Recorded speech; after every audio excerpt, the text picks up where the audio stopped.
Hello दोस्तों, आज हम लोग झारखंड पॉलिटेक्निक 2022 का प्रीवियस ईयर के फिजिक्स के क्वेश्चंस करने जा रहे हैं।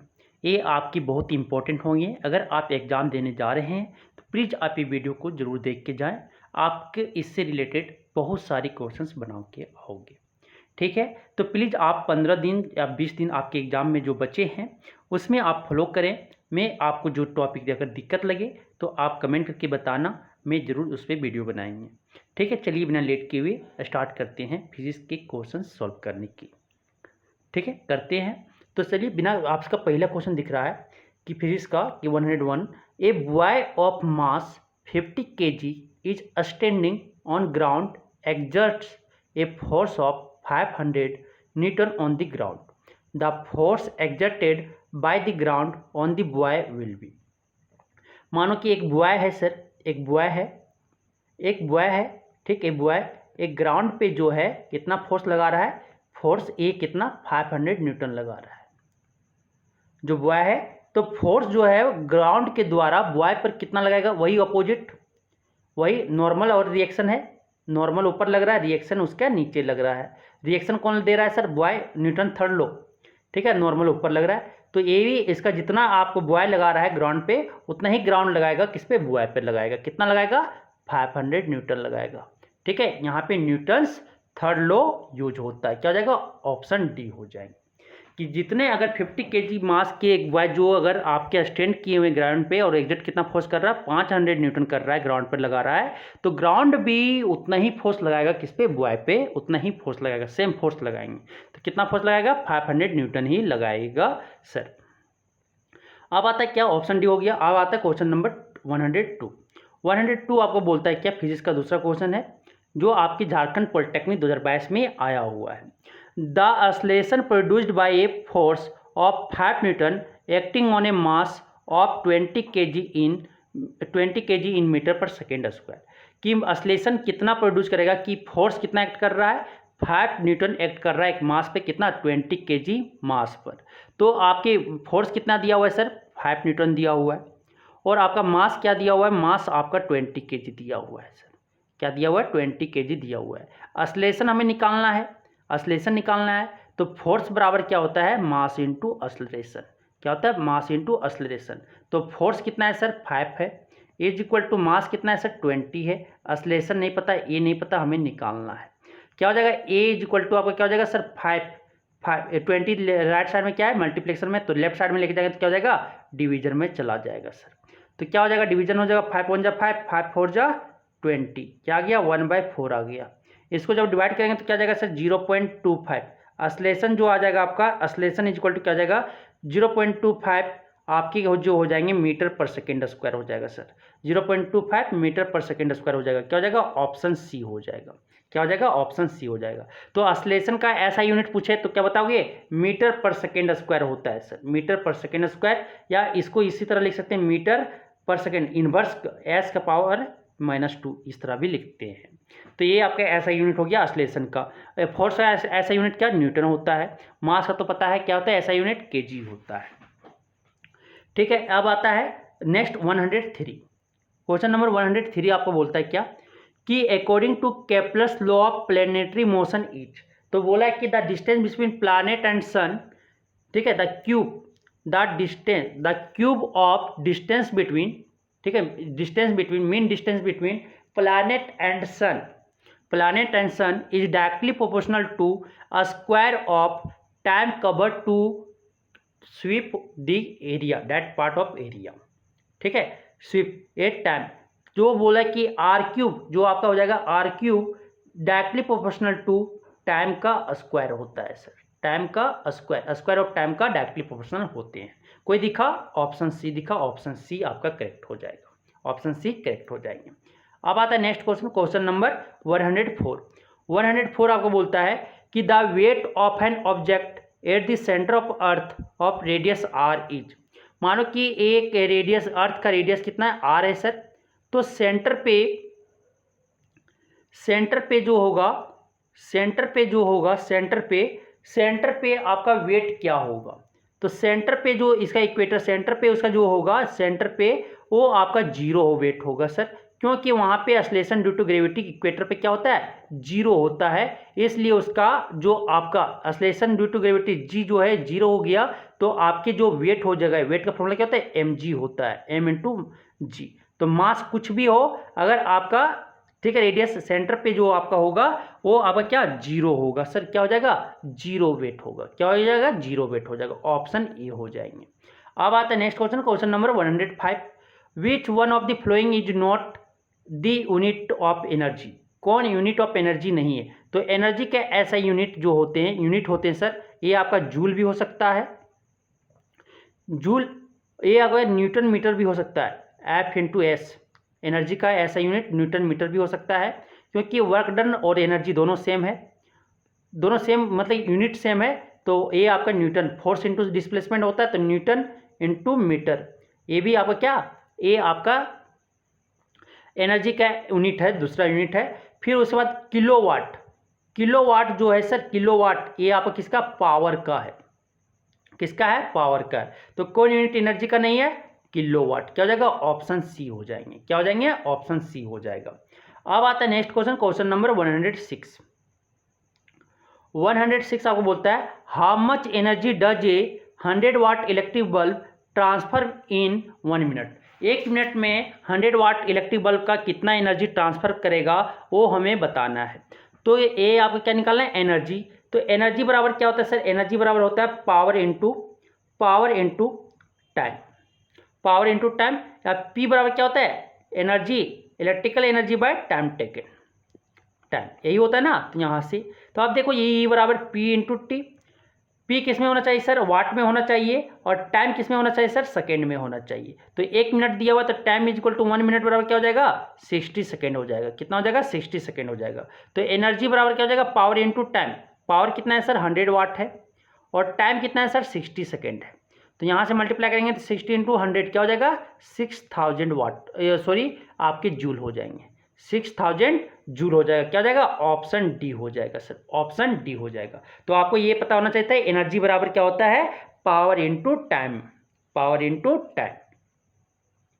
अब आता है नेक्स्ट क्वेश्चन, क्वेश्चन नंबर 107, 107 बोलता है when an object falls freely toward the अर्थ, मानो कि एक यहाँ पे ट्री है सर, ये ट्री है, ठीक है, ट्री में एक क्या एप्पल हुआ, ये एप्पल क्या हुआ, फॉल करने लगा नीचे, ठीक, एक ग्राउंड पे आने लगा, एक ग्राउंड पे आ रहा है। तो बोला कि when an object falls freely toward the earth, earth की तरफ क्या कर रहा है, गिर रहा है, फॉल कर रहा है, देन इट्स टोटल एनर्जी। तो टोटल एनर्जी का फॉर्मूला जो होता है sir, total energy is equal to होता है potential energy, potential energy plus kinetic energy. तो यहाँ पे अगर पेड़ पे था तो पोटेंशियल एनर्जी मैक्सिमम था सर, और काइनेटिक एनर्जी क्या 0 था। तो आपके यहाँ पे तो क्या होता है, जैसे डाउन किया तो पोटेंशियल एनर्जी घटता है, डिक्रीज करता है, और काइनेटिक एनर्जी बढ़ता है। तो यहाँ पे टोटल एनर्जी जो है हमेशा क्या कंजर्व रहता है, वो क्या रिमेन कांस्टेंट। टोटल एनर्जी कुछ भी अगर डाउन दी फ्रीली गिर रहा है तो टोटल एनर्जी हमेशा क्या होता है, कंजर्व रहता है, कांस्टेंट होता है, क्योंकि एक पोटेंशियल एनर्जी घट रहा है तो काइनेटिक एनर्जी, वो जो एनर्जी किसमें कन्वर्ट कर दे रहा है, काइनेटिक एनर्जी। तो पोटेंशियल एनर्जी और काइनेटिक, जहाँ पे पोटेंशियल एनर्जी मैक्सिमम होगा वहाँ पे काइनेटिक एनर्जी क्या 0 होगा, जहाँ पे पोटेंशियल एनर्जी 0 होगा वहाँ पे काइनेटिक एनर्जी क्या मैक्सिमम होगा, जहाँ पे पोटेंशियल एनर्जी क्या, पोटेंशियल एनर्जी कम होगा, पोटेंशियल एनर्जी मिनिमम होगा, वहाँ पे काइनेटिक एनर्जी क्या मैक्सिमम होगा। ठीक, मीन्स कि दोनों क्या बैलेंस हो गए, दोनों का सम जो होगा टोटल एनर्जी के बराबर होगा सर, टोटल एनर्जी के बराबर होगा। तो हमेशा टोटल एनर्जी पे कोई फर्क नहीं पड़ेगा, जब कोई भी ऑब्जेक्ट अगर फ्रीली फॉल कर रहा है अर्थ पे, अर्थ की तरफ, तो वहाँ पे टोटल एनर्जी क्या रहता है, रिमेन कांस्टेंट रहता है, क्या हो जाएगा, ऑप्शन सी हो जाएंगे सर, क्या हो जाएंगे, ऑप्शन सी हो जाएंगे। अब आता है नेक्स्ट क्वेश्चन, क्वेश्चन नंबर 108, 108 बोलता है इन सोनार वी यूज, सोनार में हम लोग अल्ट्रासोनिक या अल्ट्रासाउंड यूज करते, वेव को यूज करते हैं, क्या हो जाएगा, ऑप्शन ए हो जाएगा। सोनार में जो होता है, सोनार में जो हम लोग यूज करते हैं, कौन वेव को यूज करते हैं, अल्ट्रासोनिक वेव को यूज करते हैं सर, ऑप्शन ए हो जाएगा। अब आता है next question, next question, question number 109, 109 बोलता है which kind of sound is produced in earthquake, earthquake में कौन साउंड प्रोड्यूस होता है, कौन किस काइंड ऑफ साउंड प्रोड्यूस होता है। तो आप देखते होंगे कि अर्थक्वेक अगर आने वाला है तो कबूतर वगैरह जो जो रहते हैं वो सब बता देते, पहले वहाँ से भाग जाते हैं, पिजन वगैरह, तो वो लोग क्या इंफ्रा साउंड को सुन सकता है। ठीक है, 20 डेसिबल से कम साउंड वाले वो लोग क्या कर सकते हैं, सुन सकते हैं, ये इंफ्रा रेज होते हैं। तो ये आपकी काइंड में जो अर्थक्वेक में है इंफ्रा साउंड प्रोड्यूस होता है। कौन साउंड प्रोड्यूस होता है, इंफ्रा साउंड प्रोड्यूस होता है सर। ठीक है, क्या हो जाएगा, ऑप्शन बी हो जाएंगे। अब आता है नेक्स्ट क्वेश्चन, क्वेश्चन नंबर 110। 110 आपका बोला जाता है क्या, कि one of the flowing can bear infra sound this one is. तो इंफ्रा साउंड जो है कौन हियर कर सकता है, कौन सुन सकता है, ये आपका डॉग नहीं सुन सकता है सर, ना बैट सुन सकता है, ना ह्यूमन सुन सकता है। कौन सुन सकता है, राइनोसोरस सुन सकता है, राइनोसोरस। ठीक है, तो इसमें क्या हो जाएगा, नन ऑफ दिच, कोई तीनों में कोई नहीं सुन सकते। इंफ्रा साउंड को कोई नहीं सुन सकता, ना डॉग सुन सकता, ना बैट सुन सकता, ना ह्यूमन बीइंग सुन सकते हैं, कोई भी नहीं हियर कर सकता है, लिसन कोई नहीं कर सकता है। ठीक है, अब चलते हैं क्वेश्चन नंबर 111। 111 आपका बोलता है at 20 degree Celsius the minimum distance, बोलता है एट रूम टेम्परेचर पे the minimum distance of a person from a sound reflecting surface to hear and echo it. कि जो पर्सन और रिफ्लेक्टिंग सरफेस की दूरी, मानो कि यहाँ पर्सन है, पर्सन यहाँ से आवाज़ दिया, यहाँ पे रिफ्लेक्टिंग सरफेस है, यहाँ से आवाज़ दो, मिनिमम डिस्टेंस कितना होना चाहिए इको को सुनने के लिए। तो मिनिमम डिस्टेंस 20 डिग्री सेल्सियस पे आपका 17.2 मीटर का होना चाहिए। कितना, मिनिमम 17.2 मीटर का होना चाहिए। क्या हो जाएगा, ऑप्शन बी हो जाएंगे सर। इको को सुनने के लिए पर्सन और जहाँ से रिफ्लेक्टिंग साउंड कर रहा है सरफेस से, साउंड रिफ्लेक्टिंग सरफेस से का जो मिनिमम डिस्टेंस है वो 17.2 मीटर होना चाहिए सर। समझ में आ गया। अब आता है नेक्स्ट क्वेश्चन, क्वेश्चन नंबर 112। 112 बोलता है when we change feeble sound to loud sound we increase it. Feeble sound मतलब कम साउंड से अगर लाउड साउंड में, ज़्यादा साउंड में अगर हम चेंज कर रहे हैं तो क्या जो फीबल साउंड जो है सर, लाउड साउंड जो इन्वर्स डायरेक्टली प्रोपोर्शनल किसका है, एम्पलीट्यूड का है। एम्पलीट्यूड का है मीन्स कि एम्पलीट्यूड मतलब कि उसका आवाज़ ज़्यादा करना, एम्पलीट्यूड उसका हाई होना चाहिए, टफ और क्रेस्ट उसका ज़्यादा होना चाहिए। तो हम क्या करेंगे, एम्पलीट्यूड को इंक्रीज करने से फीबल साउंड जो है, ठीक है, निम्न ध्वनि से उच्च ध्वनि में अगर हमको चेंज परिवर्तित करना है तो हमें क्या एम्पलीट्यूड को बढ़ाना पड़ेगा सर। क्या हो जाएगा, ऑप्शन बी हो जाएंगे। एम्पलीट्यूड को जैसे ही हम इंक्रीज कर दे फीबल साउंड से किसमें, लाउड साउंड में चेंज हो जाएगा। ऑप्शन क्या हो जाएगा, बी हो जाएगा सर। अब आता है नेक्स्ट क्वेश्चन, क्वेश्चन नंबर 113। 113 बोलता है the value of g on the surface of moon. The value of g, small g का वैल्यू क्या होगा मून पे, क्या होता है 1/6 टाइम्स, 1/6 इंटू क्या हो जाएगा, एक्सेलरेशन ड्यू टू ग्रेविटी, आपका स्मॉल जी अर्थ पे जो होगा उसका 1/6 होता है। तो आप यहाँ से ये कह सकते हैं कि जो वैल्यू जी आपका मून के सरफेस पे जो स्मॉल जी का वैल्यू होता है वो अर्थ के सरफेस, उसके अर्थ के सरफेस क्या लेस होता है। क्या जाएगा, ऑप्शन ए हो जाएगा sir. The value of g on the surface of moon is less than that of on the earth. जो अर्थ पर होता है स्मॉल जी का वैल्यू उससे क्या छोटा होता है, कितना 1/6 टाइम्स। क्या 1/6 टाइम्स। ठीक है, ये समझ आ गया। अब आता है 114। क्वेश्चन नंबर 114 बोलता है which of the flowing relation is correct. कौन रिलेशन इसमें सही है वो हमें बताना है। तो स्मॉल जी बराबर होता है सर कैपिटल जी, ये इसको बोलते हैं ग्रेविटेशनल कांस्टेंट, यूनिवर्सल, ठीक है, इसको बोलते हैं ग्रेविटेशनल कांस्टेंट बोलते हैं, या यूनिवर्सल ग्रेविटेशनल कांस्टेंट बोलते हैं। ये मास ऑफ सन या प्लैनेट बोल सकते हैं, बाय कैपिटल आर स्क्वायर होता है। ये आपका स्मॉल जी का फॉर्मूला होता है। स्मॉल जी बराबर होता है Gm/r²। क्या हो जाएगा, ऑप्शन ए हो जाएगा सर। क्या हो जाएगा, ऑप्शन ए हो जाएगा। जी का जो कैपिटल जी का वैल्यू होता है 6.67 × 10⁻⁻11, ठीक है, -11 न्यूटन मीटर स्क्वायर पर केजी स्क्वायर होता है सर। ये आप याद रखिएगा, पूछा जा सकता है कि ग्रेविटेशनल कांस्टेंट का वैल्यू कि यूनिवर्सल कांस्टेंट या यूनिवर्सल, ठीक है, या ग्रेविटेशनल कांस्टेंट का वैल्यू क्या होता है वो हमें बताएं कैपिटल जी का। तो 6.67 × 10⁻⁻11 यूनिट पूछ लिया जाए तो न्यूटन मीटर स्क्वायर पर केजी स्क्वायर होता है सर।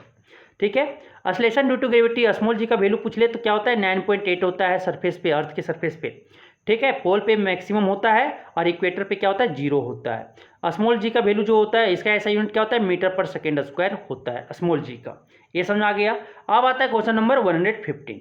115 बोलता है the value of g is maximum at. Maximum क्या होता है वैल्यू ऑफ जी का, स्मॉल जी का, पोल पे मैक्सिमम होता है सर, और मिनिमम इक्वेटर पे होता है। क्या हो जाएगा, ऑप्शन ए हो जाएगा। क्या हो जाएगा, ऑप्शन ए हो जाएगा। वैल्यू ऑफ जो स्मॉल जी है वो मैक्सिमम कहाँ पे होता है, पोल पे, और मिनिमम 0 कहाँ पे होता है, इक्वेटर पे। समझ आ गया। अब आता है नेक्स्ट क्वेश्चन, क्वेश्चन नंबर 116। 116 आपको बोलता है क्या, कि which one of the following material can not be use to make a lens. किस मटेरियल को हम लेंस बनाने में यूज नहीं कर सकते हैं। तो लेंस बनाने के लिए क्या, तो आपके ट्रांसपेरेंट मीडियम होना चाहिए, क्या बनाने के लिए, लेंस बनाने के लिए। जो ट्रांसपेरेंट नहीं होगा उसे हम यूज नहीं कर सकते हैं। तो वाटर आपका ट्रांसपेरेंट होता है तो इसे हम लेंस बनाने के लिए यूज कर सकते हैं। ग्लास को भी यूज कर सकते हैं, प्लास्टिक को भी यूज कर सकते हैं। किसको नहीं यूज कर सकते, क्ले। क्ले क्योंकि ये ट्रांसलूसेंट ओपेक होता है, ओपेक होता है, वो उसमें पारदर्शी नहीं होता है सर, किसमें, क्ले में। इसलिए हम क्ले को नहीं यूज कर सकते हैं लेंस बनाने में। क्या हो जाएगा, ऑप्शन डी हो जाएगा। अब आता है नेक्स्ट क्वेश्चन, क्वेश्चन नंबर 117। 117 आपको बोलता है क्या, कि which of the following lenses which would you prefer to use while reading small letters found in a dictionary. Dictionary में जो लिखे हुए होते हैं,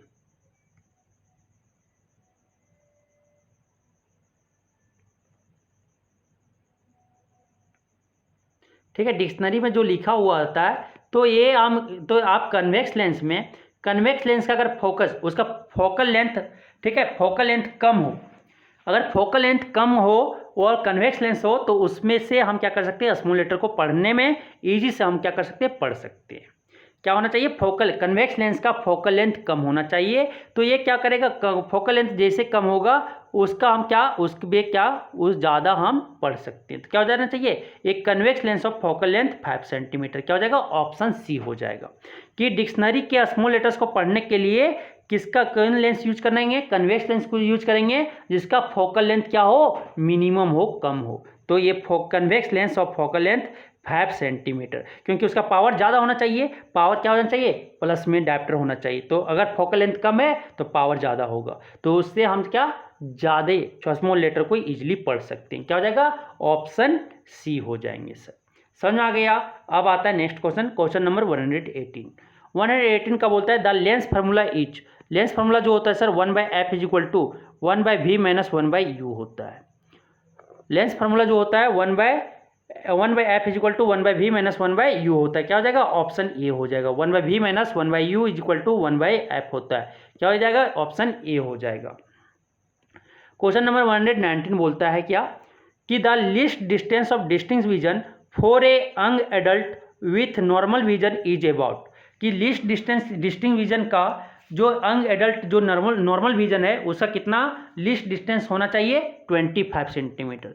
जो लीस्ट डिस्टेंस है वो 25 सेंटीमीटर से लेकर कहाँ तक, इन्फिनिटी तक अगर नॉर्मल विजन हम कर सकते हैं जिसमें कोई डिफेक्ट नहीं हो, तो कितना होना चाहिए, 25 सेंटीमीटर। क्या हो जाएगा, ऑप्शन सी हो जाएगा। लीस्ट डिस्टेंस जो डिस्टेंस विजन का लीस्ट डिस्टेंस जो है कितना होना चाहिए नॉर्मल विजन के लिए, आपका 25 सेंटीमीटर, ऑप्शन डी। और आपका फारदेस्ट पॉइंट क्या होना चाहिए, फार पॉइंट क्या होना चाहिए डिस्टिंक्ट विजन का नॉर्मल विजन में, आपका इन्फिनिटी होगा सर। समझ आ गया। अब आता है क्या, 120, क्वेश्चन नंबर 120। 120 आपको बोलता है क्या, कि the human I forms the image of an object at its. आपके ह्यूमन आई में इमेज का फॉर्मेशन, ऑब्जेक्ट का इमेज का फॉर्मेशन कहाँ पे बनता है, रेटिना पे। क्या हो जाएगा, ऑप्शन डी हो जाएगा। क्या हो जाएगा, ऑप्शन डी हो जाएगा। ह्यूमन आई जो ऑब्जेक्ट के इमेज जो कहाँ पे फॉर्म करता है ह्यूमन आई में, रेटिना पे करता है, ऑप्शन डी हो जाएगा सर। क्या हो जाएगा, ऑप्शन डी हो जाएगा। अब आता है नेक्स्ट क्वेश्चन, क्वेश्चन नंबर 121 बोलता है magnification produced by A rear view mirror fitted in its vehicle. Vehicle में जो आपके रियर व्यू मिरर मीन्स कौन मिरर लगा रहता है, वहाँ पे कन्वेक्स मिरर लगा हुआ रहता है सर। कौन मिरर लगा रहता है, कन्वेक्स मिरर, जिसका मैग्निफिकेशन हमेशा लेस देन 1 होता है। मीन्स कि इसका जो हाइट ऑफ ऑब्जेक्ट है, हाइट ऑफ इमेज जो है हमेशा छोटा होता है, किससे, हाइट ऑफ ऑब्जेक्ट से, और उसमें वर्चुअल एंड इरेक्ट इमेज बनता है। ठीक है। वो क्या हो जाएगा, इज ऑलवेज, जो मैग्निफिकेशन होता है ऑलवेज क्या होता है, लेस देन 1 होता है। क्या हो जाएगा, ऑप्शन ए हो जाएगा। क्या हो जाएगा, ऑप्शन ए हो जाएगा सर। उसका मैग्निफिकेशन हमेशा 1 से छोटा होता है। अब आता है नेक्स्ट क्वेश्चन, क्वेश्चन नंबर 122 बोलता है if your image appears erect, अगर आपका इमेज जो है एपियर कैसा, मिरर में आपका एपियर कैसा हो रहा है, वो आपका वो प्रतिबिंब जो है, इमेज जो है इरेक्ट सीधा आ रहा है, तो इज लाइकली टू बी, वो कौन मिरर हो सकता है, तो ये वर्चुअल यानी इरेक्ट, ये आपका प्लेन मिरर में भी बनता है सर, प्लेन मिरर में भी बनता है और आपका कन्वेक्स मिरर में भी बनता है। दोनों मिरर में ये आपका वर्चुअल एंड इरेक्ट बनता है। तो ये आपका क्या लेंस भी तो हो सकता है कन्वेक्स लेंस, ठीक है। तो ये आप कौन मिरर बोल दिया, तो कौन मिरर हो जाना चाहिए, convex mirror, convex mirror and plane mirror. ये आपके प्लेन मिरर हो या कन्वेक्स मिरर हो, ये दोनों मिरर में आपका इरेक्ट इमेज का फॉर्मेशन बनता है। क्या हो जाएगा, ऑप्शन डी हो जाएंगे। क्या हो जाएंगे, आइदर प्लेन और कन्वेक्स। अब आता है नेक्स्ट क्वेश्चन, क्वेश्चन नंबर 123 बोलता है which part of an eye can be donated after death, मरने के बाद, ठीक है, आंख का कौन सा भाग हम लोग जो पार्ट है वो डोनेट कर सकते हैं, तो कॉर्निया, कॉर्निया को हम लोग मरने के बाद उसे आई का पार्ट है जो हम डोनेट कर सकते हैं। क्या जाएगा, ऑप्शन ए हो जाएंगे सर। अब आता है क्वेश्चन नंबर 124 बोलता है the image formed on retina is, retina में जो आपका इमेज बन रहा है वो कौन रियल इमेज बन रहा है, रियल एंड इन्वर्टेड। आपका ऑब्जेक्ट ऐसे है तो यहाँ पे आपका इमेज जो बनेगा उल्टा बनता है सर, ये ध्यान रखिएगा, उल्टा बनता है और ये आपका रियल रे से बनता है, ठीक है, इसलिए आपका इमेज क्या रियल होता है एंड इन्वर्टेड होता है। क्या हो जाएगा, ऑप्शन ए हो जाएगा। क्या हो जाएगा, ऑप्शन ए हो जाएगा। अब आता है नेक्स्ट क्वेश्चन, क्वेश्चन नंबर 125 बोलता है which of the following is mirror formula, कौन मिरर फॉर्मूला है, तो मिरर का फॉर्मूला होता है 1/f is equal to 1/v plus 1/u, 1/f is equal to 1/v plus 1/u, या उसको पढ़ेंगे तो 1/v plus 1/u is equal to 1/f। क्या दिखा, ऑप्शन ए दिखा सर, ऑप्शन ए आपका क्या हो जाएगा, करेक्ट हो जाएंगे। क्वेश्चन नंबर 126 आपको बोलता है क्या, the SI unit of power of lens is, जो आपका पावर ऑफ लेंस का ऐसा यूनिट क्या होता है, डायप्टर होता है। क्या होता है, ऑप्शन ए, या बोल सकते हैं पर मीटर होता है, पर मीटर को डायप्टर भी बोलते हैं। क्या हो जाएगा, ऑप्शन ए हो जाएगा सर। अब आता है नेक्स्ट क्वेश्चन, क्वेश्चन नंबर 127 बोलता है according to Snell's law, Snell's law बोलता है कि sine i, sine of angle of incidence by sine of angle of refraction is equal to constant, is equal to refractive index बोलते हैं। तो me is equal to क्या हो जाएगा, sine i by sine r. क्या हो जाएगा, option A हो जाएगा सर। क्या हो जाएगा, ऑप्शन ए हो जाएगा। अब आता है नेक्स्ट क्वेश्चन, क्वेश्चन नंबर 128 बोलता है the distance between pole and principal focus of a mirror is known as, mirror में पोल, ये पोल होता है सर, ये पोल होता है, ये फोकस होता है, प्रिंसिपल फोकस होता है, और ये सेंटर ऑफ कर्वेचर होता है। पोल और फोकस के बीच की दूरी को हम क्या बोलते हैं, फोकल लेंथ बोलते हैं। क्या बोलते हैं, फोकल लेंथ बोलते हैं। क्या हो जाएगा, ऑप्शन ए हो जाएगा, ऑप्शन ए हो जाएंगे। अब आता है next question, question number 129 power of lens is, power of lens जो होता है P बराबर क्या होता है 1/f, एफ किस में होना चाहिए सर, इन मीटर में होना चाहिए, तभी आपके डायप्टर में आएगा। तो क्या हो जाएगा, power of lens is equal to P is equal to 1 focal length. क्या हो जाएगा, ऑप्शन ए हो जाएगा। क्या हो जाएगा, ऑप्शन ए हो जाएगा सर। अब आता है नेक्स्ट क्वेश्चन, क्वेश्चन नंबर 130 बोलता है क्या कि change in the path of light rays as it passes from one medium to another medium is known as, कि आप मान लो कि मीडियम 1 यहाँ पे है, यहाँ पे मीडियम 2 है सर, एयर से ग्लास में जा रहा है, एयर से ग्लास में जा रहा है, एयर से ग्लास में कोई रे जा रहा है, कोई एक ठीक है, ये आपका इंसिडेंट कर रहा है, बेंड, ठीक है, वो क्या किया, ऐसे जाना चाहिए था, वो बेंड कर गया। तो ये बेंड कर रहा है, तो इस फिनोमेनन का क्या कहते हैं वो बताना है कि change in path of light raise, light rays का पाथ क्या चेंज कर रहा है, जब एक मीडियम से दूसरे मीडियम में जा रहा है तो लाइट का रेज जो है वो चेंज कर रहा है, पाथ चेंज कर रहा है, तो उस फिनोमेनन को हम लोग क्या कहते हैं, रिफ्रैक्शन कहते हैं सर। क्या कहते हैं, रिफ्रैक्शन ऑफ लाइट कहते हैं। क्या हो जाएगा, ऑप्शन बी हो जाएगा। अब आता है नेक्स्ट क्वेश्चन 131 बोलता है आपका क्या, the unit of current, electric current is, जो आपका एसआई यूनिट जो होता है इलेक्ट्रिक करंट का क्या होता है, एम्पियर भी होता है सर। इलेक्ट्रिक करंट का एसआई यूनिट जो होता है एम्पियर भी होता है, और बोल सकते हैं कूलम पर सेकेंड भी होता है, कूलम पर सेकेंड भी होता है। तो आपके ऑप्शन ए भी सही है और बी भी सही है, तो क्या हो जाएगा ऑप्शन डी आप टिक लगाओगे, मोर देन वन ऑप्शन, क्या हो जाएगा ऑप्शन डी करेक्ट हो जाएगा सर। अब आता है नेक्स्ट क्वेश्चन, क्वेश्चन नंबर 132। 132 बोलता है क्या कि how many surfaces bound A prism, prism कितने सरफेस से बना हुआ रहता है वो हमें बताना है, प्रिज्म कितने सरफेस से बना होता है वो हमें बताना है सर।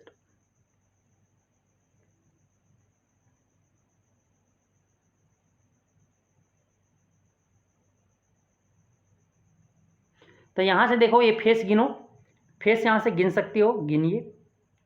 एक पहला फ्रंट, एक ट्रेंगल वाला, ये दूसरा ट्रेंगल वाला, उसके अपोजिट वाला, एक 3, एक इसके फ्रंट 4, एक 5।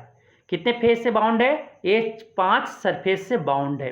कौन आपका 5 है, आपका प्रिज्म जो है 5 से बाउंड है। आप देख सकते हो पहला एक ए वाला हो गया, ठीक, एक ए वाला हो गया, 2 हो गया, यहां से देख सकते एक ये 3 हो गया, एक ए 4 हो गया, और एक ए 5 हो गया। 3 स्क्वायर वाला रेक्टेंगल है और 2 आपका ट्रेंगल है। टोटल कितना फेस है, सरफेस है, 5 सरफेस से एक प्रिज्म बाउंड है। क्या हो जाएगा टोटल ऑप्शन सी हो जाएगा, आपका ऑप्शन सी हो जाएगा, 5 सरफेस से क्या एक प्रिज्म बाउंड है सर। अब आता है नेक्स्ट क्वेश्चन, क्वेश्चन नंबर 133। 133 बोलता है if mass of a body is m kg, कोई बॉडी का मास जो है m kg है और वेलोसिटी उसका जो है v मीटर पर सेकेंड है, और then kinetic energy k can be represented as. तो काइनेटिक एनर्जी बराबर आपका फॉर्मूला होता है sir k is equal to होता है हाफ mv स्क्वायर, m जहाँ पे मास है बॉडी का, और v जो है ये आपका स्पीड वेलोसिटी है किसका, बॉडी का। तो क्या हो जाता है फॉर्मूला, काइनेटिक एनर्जी बराबर half into mass into velocity square, क्या हो जाएगा ऑप्शन ए हो जाएंगे सर, क्या हो जाएंगे ऑप्शन ए हो जाएगा। अब आता है नेक्स्ट क्वेश्चन, क्वेश्चन नंबर 134। 134 बोलता है which light can be also called, sorry white light can be also called. White light को हम दूसरा नाम से क्या जानेंगे, उसका दूसरा नाम है polychromatic light sir, polychromatic light है। इस लाइट का दूसरा नाम जो नाम है वो क्रोमेटिक लाइट है, पॉलीक्रोमेटिक लाइट, क्योंकि ये 7 कलर से बना हुआ है, 7 कलर से बना हुआ है, इसलिए उसे हम पॉलीक्रोमेटिक लाइट कहते हैं। मोनोक्रोमेटिक लाइट किसको बोलते हैं, जिसमें सिंगल कलर का लाइट हो, सिंगल कलर का लाइट है, जैसे बोल सकते हो आप क्या, येलो लाइट ले लिए, ग्रीन लाइट ले लिए, तो उसे हम क्या बोलेंगे, मोनोक्रोमेटिक लाइट बोलेंगे। डाइक्रोमेटिक मतलब कि जिसमें 2 कलर का लाइट हो उसे हम डाइक्रोमेटिक कहते हैं। पॉलीक्रोमेटिक मतलब 2 से ज़्यादा है तो उसे हम पॉलीक्रोमेटिक लाइट कहते हैं। तो व्हाइट लाइट आपका 7 कलर से बना हुआ है, इसलिए हम उसे पॉलीक्रोमेटिक लाइट कहते हैं। क्या हो जाएगा ऑप्शन सी हो जाएंगे सर, समझ में आ गया। अब आता है next question, question number 135। Twinkling of star is due to, आपके जो स्टार ट्विंकल करते हैं नाइट में वो किसके कारण होता है, ड्यू टू रिफ्लेक्शन, रिफ्लेक्शन के एटमॉस्फेरिक रिफ्लेक्शन के कारण आपका स्टार्स का जो है टिंकल चमकना होता है। तारों का चमकना किसे फेनोमेनन के कारण होता है, रिफ्लेक्शन के कारण, एटमॉस्फेरिक रिफ्लेक्शन के कारण। तो सिंपली यहाँ रिफ्लेक्शन दिया तो क्या हो जाएगा ऑप्शन ए हो जाएगा रिफ्लेक्शन, समझ आ गया। 136 आपको बोलता है which of the flowing terms does not represent electric power in A circuit, कौन आपका इलेक्ट्रिक पावर नहीं रिप्रेजेंट कर रहा है। तो P इज इक्वल टू होता है सर आपका पोटेंशियल डिफरेंस इनटू करंट, दूसरा होता है आपका I स्क्वायर, करंट का स्क्वायर इनटू रेजिस्टेंस, तीसरा फॉर्मूला जो होता है सर ये आपका होता है V स्क्वायर पोटेंशियल डिफरेंस का स्क्वायर बाय रेजिस्टेंस। यही 3 फॉर्मूला होता है। देखो मिला के कौन नहीं मिल रहा है, तो यहाँ पे IR स्क्वायर नहीं होगा, क्या हो जाएगा ऑप्शन बी जो है वो आपका पावर, इलेक्ट्रिक पावर को रिप्रेजेंट नहीं कर रहा है, कौन, ऑप्शन बी सर, समझ आ गया। अब आता है next question, question number 137। An electric bulb connected to a 220 volt generator, कोई इलेक्ट्रिक बल्ब को 220 वोल्ट, कितना पोटेंशियल डिफरेंस पे कनेक्ट कर दिया गया है एक बल्ब को, 220 वोल्ट पे सर, 220 वोल्ट पे। अब बोलता है द करंट इज, जो इसमें करंट कितना आ रहा है सर 0.5 एम्पियर आ रहा है, 0.50 एम्पियर आ रहा है। बोला कि the power of the bulb, what is the power of the bulb, तो बल्ब का पावर क्या हो जाएगा वो हमें निकालना है, क्या हो जाएगा VI।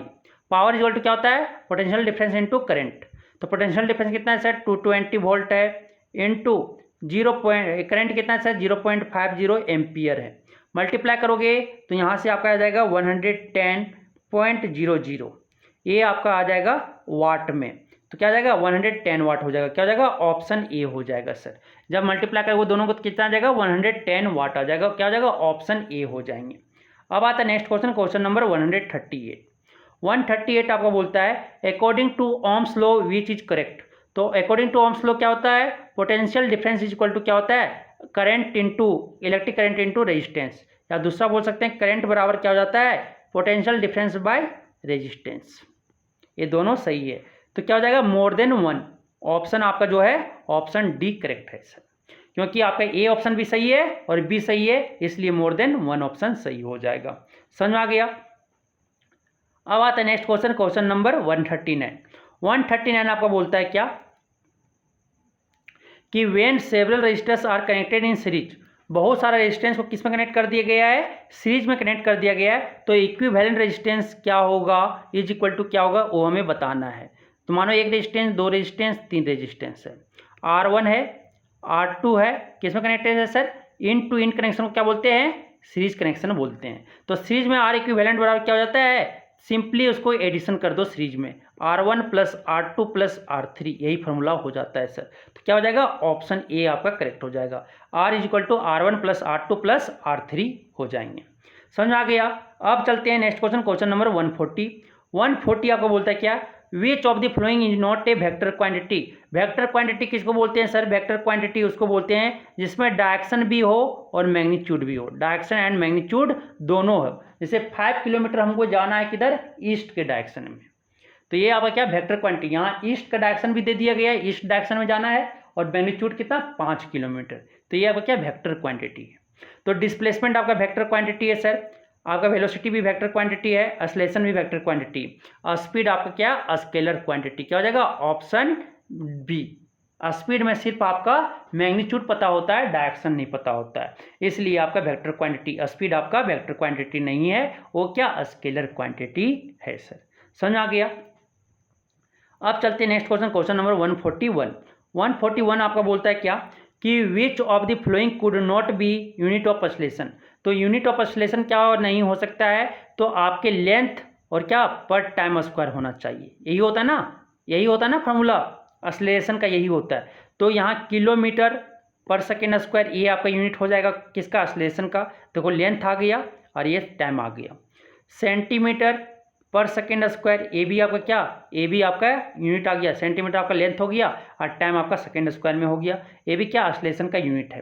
किलोमीटर पर सेकेंड ये आपका क्या, ये आपका सेकेंड स्क्वायर नहीं आया, तो ये आपका क्या, ये वेलोसिटी का या स्पीड का क्या यूनिट है, ये आपका नहीं होगा। कौन नहीं होगा, ऑप्शन सी। और मीटर पर सेकेंड स्क्वायर क्या, ये तो ऐसा यूनिट है सर, ये तो ऐसा यूनिट है, ये आपका सीजीएस यूनिट है किसका, ऑसिलेशन का, ये आपका कोई अदर यूनिट है किसका, ऑसिलेशन का। तो कौन नहीं हो सकता है, ऑप्शन सी। ठीक है ऑप्शन सी, क्योंकि टाइम आपका स्क्वायर में आना चाहिए, टाइम स्क्वायर में नहीं है, देख लो कोई एक में क्या किलोमीटर पर सेकेंड है, तो ऑप्शन सी वाला क्या ऑप्शन नहीं होगा, ऑसिलेशन नहीं हो, यूनिट नहीं होगा किसका, ऑसिलेशन का यूनिट नहीं होगा। समझ में आ गया। अब चलिए क्वेश्चन नंबर 142। 142 आपको बोलता है क्या, a bus increases his speed from 36 kilometre per hour to 72 kilometre per hour in 10 second, its oscillation is. क्या बोल रहा है यहाँ पे देखिएगा ध्यान से कि एक बस जो है अपना स्पीड को इंक्रीज किया, अपना स्पीड को इंक्रीज किया कहाँ से कहाँ तक, 36 किलोमीटर पर आवर से कहाँ पे 72 किलोमीटर पर आवर से। टाइम कितना, टाइम में टाइम दिया हुआ कितना सर, टाइम आपका 10 सेकेंड में कर रहा है।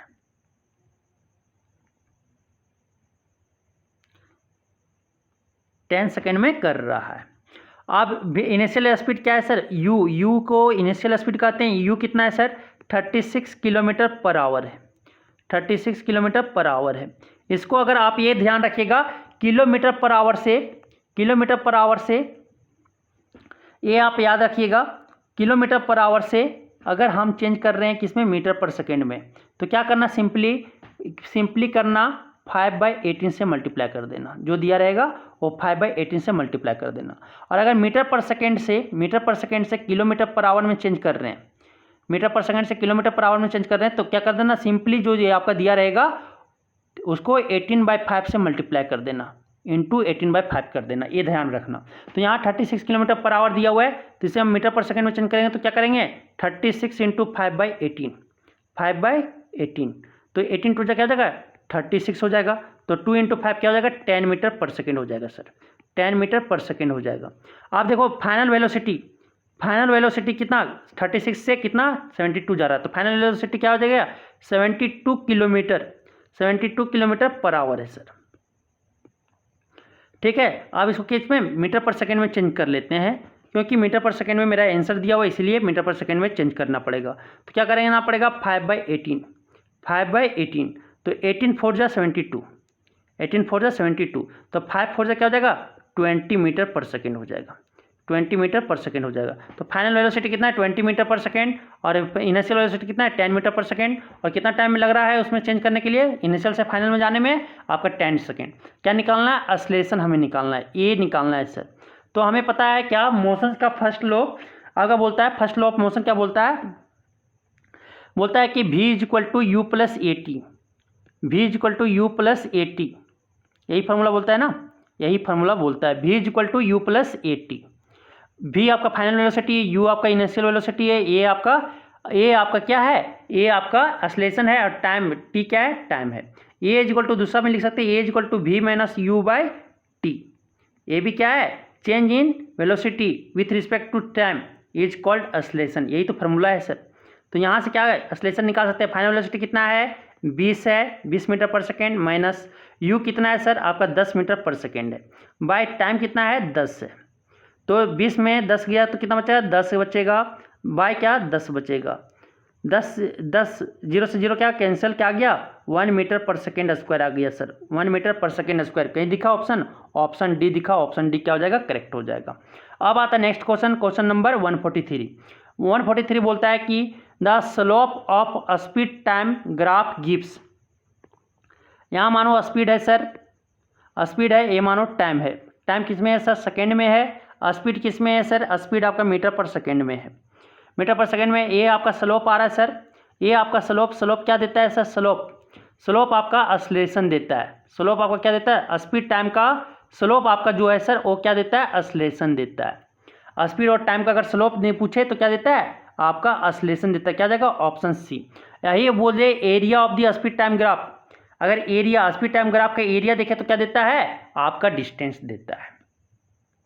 समझ आ गया। तो अगर स्लोप बोला गया कि स्पीड टाइम ग्राफ का स्लोप क्या देता है, ये हमें एक्सेलरेशन देता है, क्या हो जाएगा ऑप्शन सी हो जाएगा। अब आता है नेक्स्ट क्वेश्चन, क्वेश्चन नंबर 144 बोलता है which of the following is correct relation, कौन इसमें करेक्ट रिलेशन है, तो न्यूटन आपका मोशंस का फर्स्ट लॉ, ठीक है, मोशन का फर्स्ट इक्वेशन ऑफ मोशन क्या है आपका, v = u + at, v आपका फाइनल वेलोसिटी है, u आपका इनिशियल वेलोसिटी है, a आपका एक्सेलरेशन है, t क्या है सर, t आपका टाइम टेकन है, क्या हो जाएगा ऑप्शन ए हो जाएगा, ऑप्शन ए जो है वो करेक्ट रिलेशन है। समझ आ गया। अब आता है नेक्स्ट क्वेश्चन, क्वेश्चन नंबर 145 आपको बोलता है the inertia of moving object depends on, किस पे डिपेंड करता है, मास ऑफ द ऑब्जेक्ट।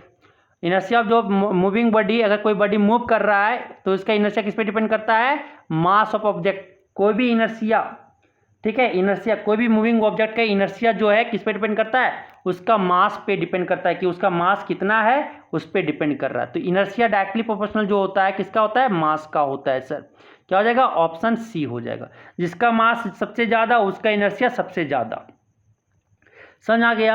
अब आता है क्वेश्चन नंबर 146 बोलता है when A toothpaste tube is squeezed its shape change, the force responsible for this is an example of, कि जब हम लोग टूथपेस्ट ऐसे होता है ना,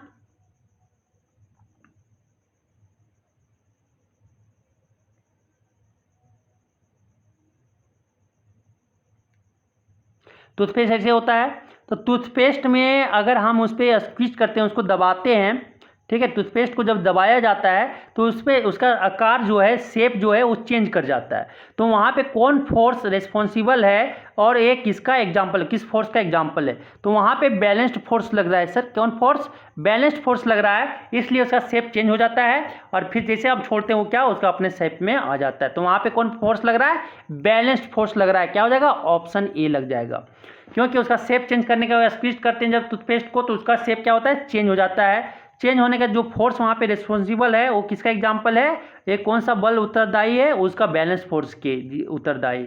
वहाँ पे चारों तरफ से क्या बैलेंस फोर्स लगा हुआ है, इसलिए उसका शेप क्या हो जा रहा है? चेंज हो जा रहा है सर। समझ में आ गया? संतुलित बल वहाँ पे लग रहे हैं। अब आता है नेक्स्ट क्वेश्चन, क्वेश्चन नंबर 147। 147 आपको बोलता है the rocket works on the principle of conservation of momentum. जो रॉकेट आपका काम कर रहा है सर, ये आपका कंजर्वेशन ऑफ मोमेंटम मीन्स कि इनिशियल मोमेंटम जो है वो फाइनल मोमेंटम, ये दोनों क्या होगा? बराबर होगा। किस प्रिंसिपल पे काम कर रहा है? न्यूटन्स के थर्ड लॉ पे काम कर रहा है, या बोल सकते हैं कि मोमेंटम, कंजर्वेशन ऑफ मोमेंटम पे, principle of conservation of momentum पे रॉकेट वर्क करता है, काम करता है सर। क्या हो जाएगा? ऑप्शन सी हो जाएंगे। अब आता है नेक्स्ट क्वेश्चन, क्वेश्चन नंबर 148।